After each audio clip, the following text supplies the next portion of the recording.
자, 여러분 마지막 동영상입니다. 지리적 기후인자 마지막 해발 고도와 지형 그리고 지표면의 피복 상태에 대해서 알아보도록 하겠습니다. 자, 해발 고도도 지리적인 기후인자인데요. 이 해발 고도가 영향을 미치는 것은 지형의 장벽 효과가 되겠습니다. 그리고 마지막으로 지표면의 피복 상태, 피복 상태라고 하면 거기가 어, 어, 산림 지역인지 아니면 개발로 인해서 콘크리트 건물로 이루어져 있는 지역인지 이런 지표면의 상태에 따라서 또 기후에 영향을 미치게 된다라는 내용입니다. 먼저 해발 고도라는 말은 기준점이 되는 해수면에서 측정 대상까지의 고도를 얘기합니다. 우리나라에서는 인천만의 평균 해수면, 즉 간조 밀물과 썰물의 그 차이가 있을 텐데요. 그 평균을 내서 그 평균 해수면 높이를 기준으로 해서 합니다. 나라마다 그 기준은 약간씩 다릅니다.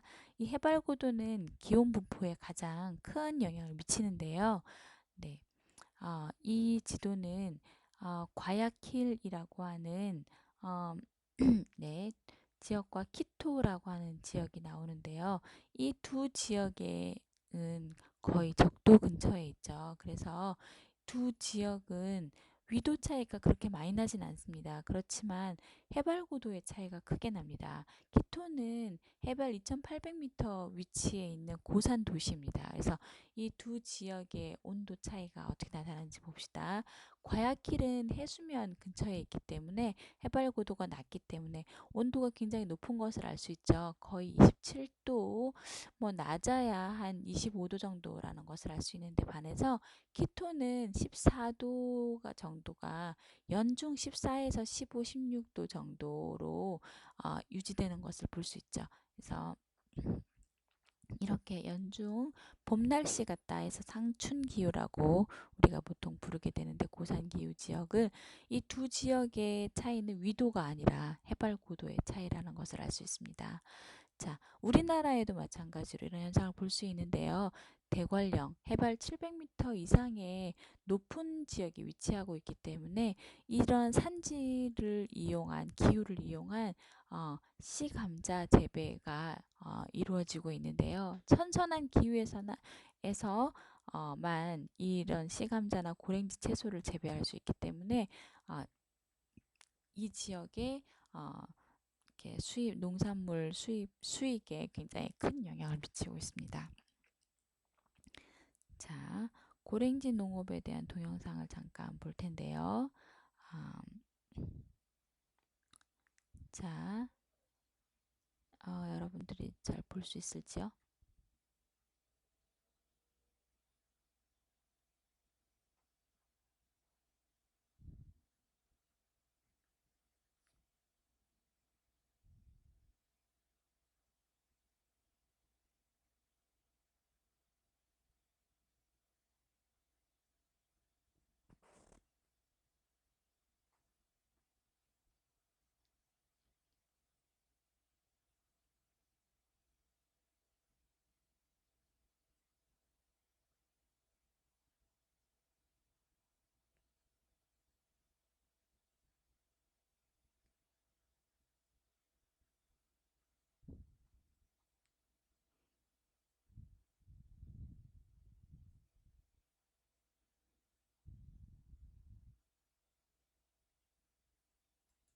네, 우리가 이제 이 고랭지 농업 지역의 동영상을 잠깐 봤는데요. 해발 고도가 높기 때문에 다른 지역에서는 이제 8월 달에 배추를 재배한다는 것, 7, 8월에 재배한다는 것이 거의 불가능하죠. 그런데도 불구하고 이 지역은 해발 고도가 높기 때문에 기온이 상대적으로 선선해서 이런 여름에도 작물들을 재배하고 그런 출하 시기를 조절함으로 인해서 이 지역의 농업을 발전시키고 있습니다. 그다음에 장벽 효과인데요. 장벽 효과는 큰 산지와 같은 지형이 공기 흐름에 방해를 하게 되고 그래서 지역 간의 기후 차이를 나타내는데 큰 영향을 미치게 되고 이 장벽의 크기에 따라 규모에 따라서 기후 차가 크게 나타나게 됩니다. 먼저 여러분들이 이해해야 될 개념으로 단열 팽창과 단열 압축이라는 개념이 있는데요.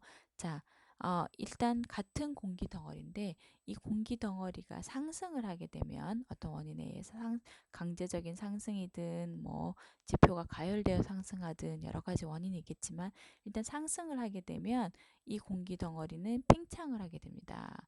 팽창을 하게 되면 공기 분자와 분자끼리 부딪히는 확률이 훨씬 작아지겠죠. 그렇기 때문에 우리가 좁은 교실에서 있는 게 아니라 예를 들어서 넓은 교실로 이렇게 옮기게 되면 부딪힐 확률이 적어지겠죠. 이렇게 기온이 하강하게 됩니다. 그래서 여러분들이 단열 팽창, 공기가 상승하게 되면 단열 팽창하게 되고 온도가 하강한다.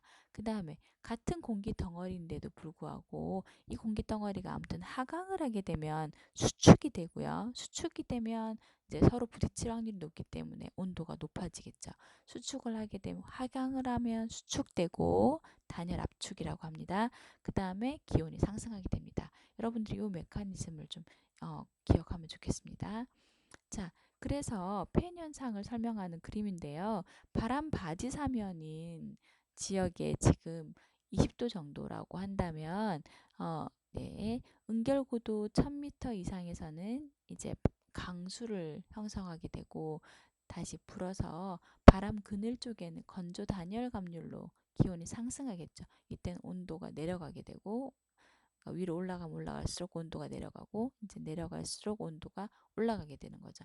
그래서 같은 위도임에도 불구하고 바람 바지사면인 동해 쪽은 20도인 반면에 황해 쪽은 23도로 약 3도 정도 차이가 난다는 것을 볼 수 있어요. 그래서 큰 지형적인 장벽 효과에 의해서 동서 바람 바지 사면과 바람 그늘 사면의 온도가 달라진다는 것을 단적으로 보여주는 그래프입니다. 그래서 기후인자로서 이렇게 이 지역에 이렇게 제주도의 모습을 보여주고 있는데 한라산이네요, 그렇죠? 그래서 이렇게 커다란 지형적인 장벽에 의해서 그것을 산맥을 산지를 상승하고 있는 공기 덩어리인데 공기가 상승하게 되고 그렇기 때문에 이렇게 구름이 형성된 모습을 볼 수 있습니다. 자, 그 다음에 이제 마지막 5번째였죠. 지표의 피복 상태, 구성 물질에 따라서 비열과 열 전도율의 차이에 의해서 기후가 또 달라지게 되는데요. 토양의 조성이나 암석 차이로 인해서 지역 간의 기후 차이가 나타난다든지 해양의 밀도, 수온의 차이로 우리 알베도와 대기 영향을 미치게 되고 이런 지역에 이런 지표면의 피복은 소규모 기후, 도시 지역 열섬 현상이라든지 농업에 큰 영향을 미치기 때문에 중요한 기후인자라고 할 수 있습니다. 지난 시간에 우리가 알베도를 살펴봤었는데요. 각 지표면의 피복 상태에 따라서 이 알베도가 차이가 난다고 했었어요. 그렇죠? 자, 그 산림의 훼손의 심각성을 나타내는 동영상은 그냥 스킵하도록 하겠습니다.